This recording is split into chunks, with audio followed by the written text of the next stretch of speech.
had to put up a firefight to hold off the Iranians. Hollywood স্টাইলে সফল সমাপ্তি হিসেবে ইরানে ভূপাতিত একটি F-15 যুদ্ধবিমান থেকে 2 মার্কিন বিমান সেনাকে উদ্ধারের ঘটনাটি তুলে ধরেছেন যুক্তরাষ্ট্রের প্রেসিডেন্ট ডোনাল্ড ট্রাম্প। এই উদ্ধার অভিযানে অংশ নেয় প্রায় 155টি মার্কিন বিমান, যার মধ্যে ছিল 64টি ফাইটার জেট, 48টি রিফুয়েলিং ট্যাঙ্কার এবং 13টি উদ্ধারকারী বিমান।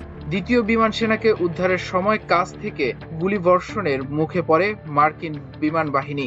এতে হেলিকপ্টার সহ কিছু সরঞ্জাম ক্ষতিগ্রস্ত হয়। শেষ পর্যন্ত ঘটনাস্থলে দুটি C-130 বিমান ফেলে রেখে আগুন দিয়ে ধ্বংস করে দেওয়া হয়, যাতে সংবেদনশীল সরঞ্জাম শত্রুপক্ষের হাতে না পড়ে।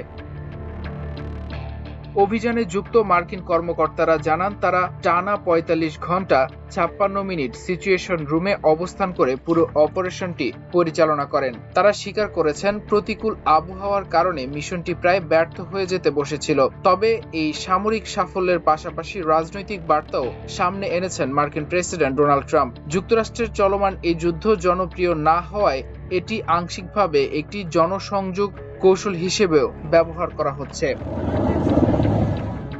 ট্রাম্প বলেন, দ্বিতীয় পাইলট ইরানে আটকা পড়েছিলেন এমন তথ্য গণমাধ্যমে ফাঁস হওয়ার আগে ইরান এ বিষয়ে অবগত ছিল না, কিন্তু ওই তথ্য প্রকাশ হওয়ায় উদ্ধার অভিযান অনেক বেশি জটিল হয়ে পড়ে। তিনি জানান, প্রশাসন এখন সেই ফাঁসকারীকে শনাক্ত করার চেষ্টা করছে। তিনি আরো বলেন যে গণমাধ্যম প্রতিষ্ঠানটি প্রতিবেদনটি প্রকাশ করেছে, তাদের কাছে ফাঁসকারীর পরিচয় চাওয়া হবে, অন্যথায় আইনি ব্যবস্থা নেওয়া হতে পারে। ট্রাম্পের ভাষায়, জাতীয় নিরাপত্তার স্বার্থে তথ্য দিতে হবে, না হলে জেলে যেতে হতে পারে।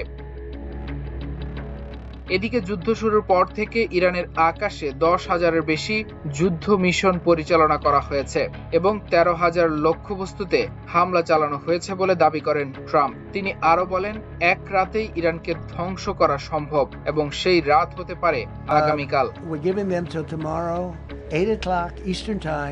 তবে সমালোচকদের মতে, এই সংবাদ সম্মেলনে কূটনৈতিক অগ্রগতি, সম্ভাব্য সমাধান কিংবা ইরানের সঙ্গে আলোচনার বর্তমান অবস্থান নিয়ে স্পষ্ট কোনো বার্তা দেওয়া হয়নি, বরং এটি মূলত সামরিক সাফল্য তুলে ধরা এবং রাজনৈতিক বার্তা দেওয়ার একটি প্রচেষ্টা হিসেবেই দেখা হচ্ছে। I can tell you they're negotiating, we think, in good faith. We're going to find out. We're getting the help of some incredible countries that want this to be multimedia desk, আমার দেশ। A lot of people are affected by this, but we're giving them till tomorrow, 8 o'clock Eastern time, and after that, they're going to have no bridges, they're going to have no power plants,